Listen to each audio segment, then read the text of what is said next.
Hello, my name is Kent Philpott.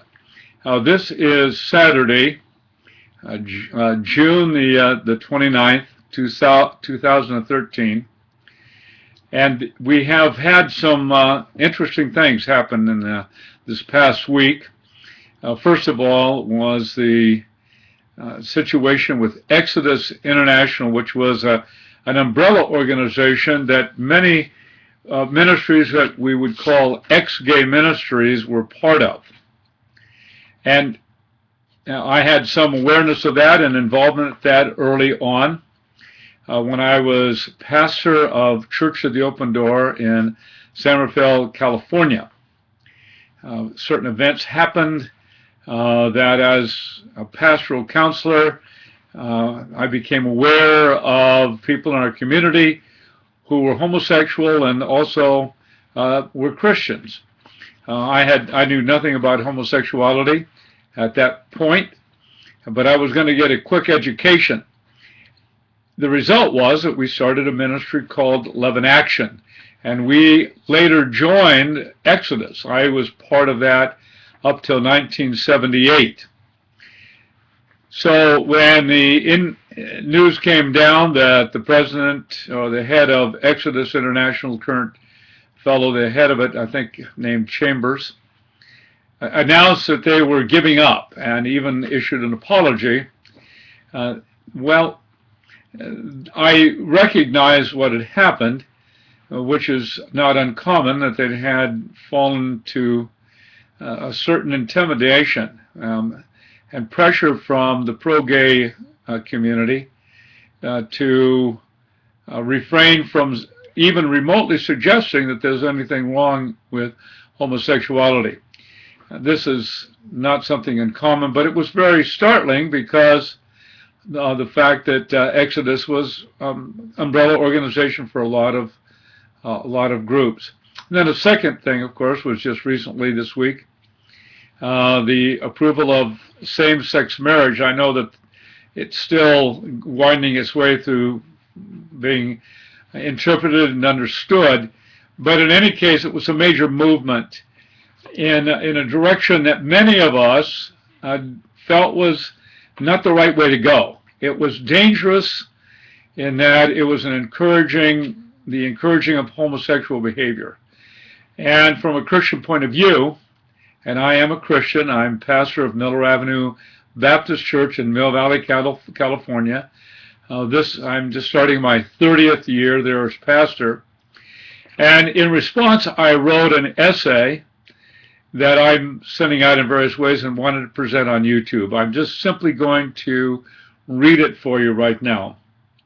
The title of it is, "Gay is Now Good?" ?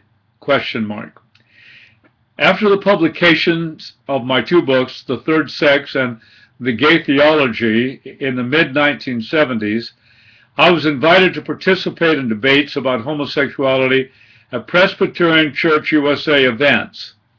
I represented the conservative or biblical points of view. During this process, I inadvertently heard a number of discussions among pro-gay church leaders who were seeking to advance the gay agenda, which was to normalize and win acceptance for homosexuality. The religious contingent of the pro-gay lobby was particularly concerned that their sexual practices be considered as normal as heterosexuality. This was the goal, and to reach that, they knew that two things were necessary. One, denominational leadership must endorse homosexuality. It was clear, endorse homosexuality, and two, children must be educated to accept homosexuality. During these discussions, it was clearly understood that the two-pronged process would take decades, and it would be important to work incrementally, little by little, until homosexuality was affirmed as good and normal. Little addition here, I was there. I heard the discussions. They knew who I was. They knew my position, let me sit in. They weren't at all shy about what they were doing, and it was open to anybody who wanted to listen. And I took part in hours of those discussions. Back to the essay now. The program as then outlined was to change and or influence the leadership of Christian denominations of both Christian and secular educational institutions.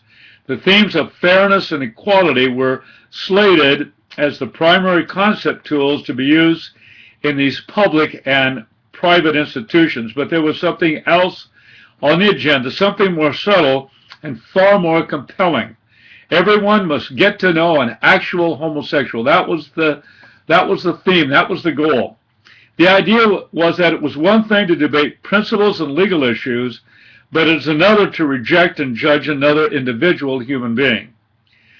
To make homosexuals known in a personal way to the entire culture, entertainment media was the perfect vehicle. So in film, television, drama, novels, and so on, gay and lesbian people would be shown as normal, healthy, talented, and lovable. The real issue would then be masked. That was nearly 40 years ago. Now we see more clearly how the goals of the pro-gay folks are being achieved. During the 1970s, I wrestled with two issues. First, I understood that those practicing homosexuality would resent being looked down upon as being deviant. Because the power of guilt and shame is so strong, they would have to work fiercely and spare nothing in their efforts to normalize a gay lifestyle. Second, I feared that I would have to fight the whole pro-gay battle long into the future, my future. Though the law of the land is tending to equalize homosexuality and heterosexuality all the way to sanctioning same-sex marriage and beyond, this will not necessarily satisfy homosexuals.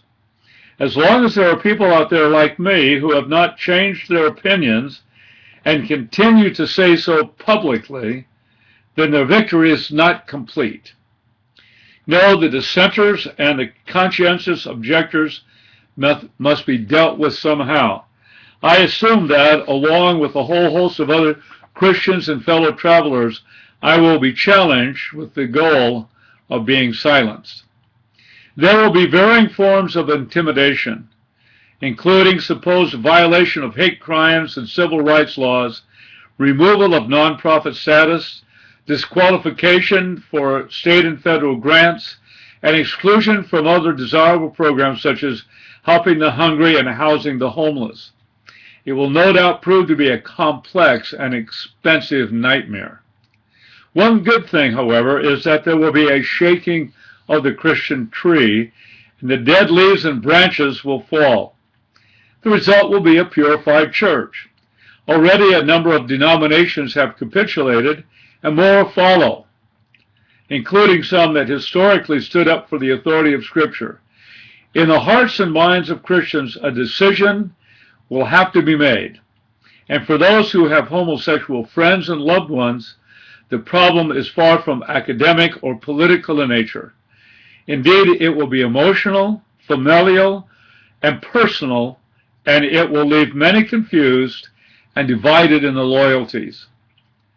The pro-gay lobby has won certain victories, and they will boast of more goals reached in the future. The activists I encountered in the 1970s had it right. They knew what they were doing. The recent triumphs in the courts will not, however, reach so deep into the heart and conscience of those who glory in their homosexuality as to bring deep, abiding peace. There will remain a certain uncomfortable sense that things are still not right. All the powers that be will not be able to hush the voice of the Creator that is hardwired into every creature made in His image. The political battles presently being waged in one will only be celebrated in the here and now and not in the forever, which is where we're all headed. None of us will get out of this alive, and then, as the Scripture says, it is appointed for man to die once, and after that comes judgment.